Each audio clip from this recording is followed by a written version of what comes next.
Minnesota Vikings quarterback Kirk Cousins did all that he could this offseason to mitigate COVID-19 and potential of him catching it. Sheltered in place in Florida, did not attend player-led offseason workouts, but he is at training camp as evidenced by this amazing socks and mandals combination, which I'm not going to lie. Now, it may just be me embracing my Japanese side, but it's comfy as hell. I ain't even mad at it. Maybe it's just me being a dad too. But with the influx of recent COVID-19 cases hitting the Minnesota Vikings, 7 players, including first-round pick Justin Jefferson, as well as projected starter Afadio Denebo. Then you add in star free agent signee nose tackle Michael Pierce opting out. There's some concerns, as well as certified head trainer, as well as infection control officer Eric Sugarman getting it. You know, the guy in charge of making sure that people don't get the virus. Yeah, that guy. Cool. So odds are there will be an outbreak at some point, and it could hit Kirk Cousins, and it could expose what we've been yelling about for weeks, months, years. I'll be there for you. The Vikings did not take the backup quarterback job seriously this offseason. They re-signed Sean Mannion, who, as we know, I'm under no illusion that if Sean Mannion is forced into the game, that he will all of a sudden become Kurt Warner of 99, become Case Keenum of 2017. Ain't going to happen, right? Well, I would love to be proved wrong, but probably not going to happen, right? When he was drafted by the Rams, third-round pick coming out of Oregon State, Sean McVay, who knows a thing or two about quarterbacks, looked at it as like, I'd rather have Blake Bortles, and then they kick Blake Bortles to the curb. So the Vikings decided to run it back with Sean Mannion, and we've talked about with Kirk Cousins being the de facto GM, Tim Pot Pizza Ranch dictator, and he's coming in, and we've talked that because Cousins was part of a palace coup in Washington, he understands the threat of having a quality, fan-favored quarterback behind him, even though I don't think Washington fans necessarily embrace Kirk, so maybe that's a moot point. But yeah. So getting rid of the charismatic fan favorite Kyle Jerome Ezekiel Sluter, not spending a draft pick until the back end of the 7th round on a potential rookie quarterback. Like all of that is coming home to roost if Kirk Cousins does come down with the Rona or alien abduction or anything like that. In fact, maybe we should start calling COVID alien abductions as well. Just because we don't want to put that evil on us, Ricky Bobby, right? So if he does get off the field, I mean, you may as well tank. You may as well enter the Trevor Lawrence, Trey Lance Derby because I don't see it going well.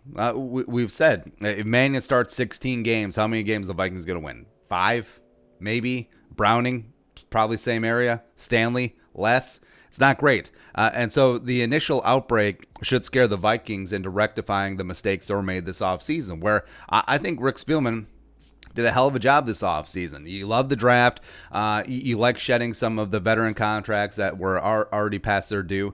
And then also, just the replacing and youthifying of the roster. But that quarterback spot behind Cousins, no, it's still pretty rough. So you resign Sean Mannion. You draft Nate Stanley in the back end 7th round, even though you could have easily spent a mid-round pick on a quarterback.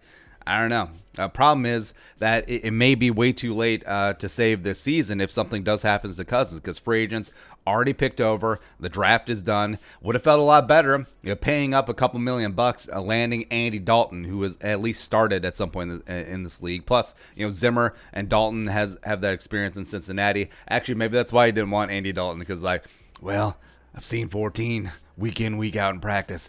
Nah.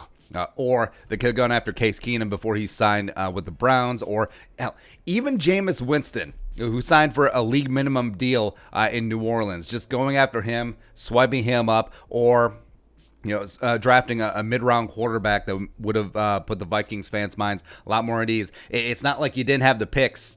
You had 15 draft picks, and you waited till the ass end of the 7th round to pick Nate Stanley, who dubious at best. All right, and also, I frankly think that this COVID outbreak should scare the Vikings into manning up and just completely doubling and tripling down on the quarterback position, because it still is the most important position in all of team sports. And also, I don't think around the league that teams are really treating this as seriously as they should, because even on the 90-man rosters, aka the 80-man rosters, they still some teams still only have 3 quarterbacks. It's like, good luck.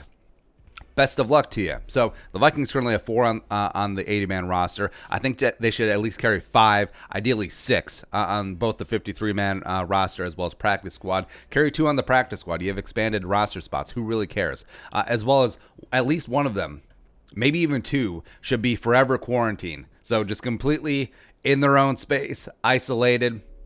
Get the playbook, do all this, do all that. It's not like they're getting reps in practice anyway if they're all the way down the depth chart, just so that you do have that ace in the hole, that if there is an outbreak, you have a competitive advantage over other teams, and that you have a quarterback who knows the playbook, is tanned, rested, ready to go, and is ready to just come on in, and then we'll probably get the COVID as well, because that's how this works. But again, rectify your wrongs. Pretty easy. Sign Kyle, Jerome, Ezekiel Sluter, who's with Kubiak in Denver. Or hell, sign Trevor Siemian, who's with the Jets last year, was the Vikings backup 2018. Obviously has history with Kubiak in Denver. Scoop him up if his ankle's fully healed from his time with the Jets. Frankly, I would trust Siemian more than I would Sean Mannion. It's not saying a lot, but saying a little. So there you go. It's gonna be a weird year, man. Be a weird year. But your thoughts, let us know in the comments section below. Subscribe for daily Vikings takes. Want to support the work, pull us on the Venmo, plus give us a follow on social media as well. But until next time, Skol, production value.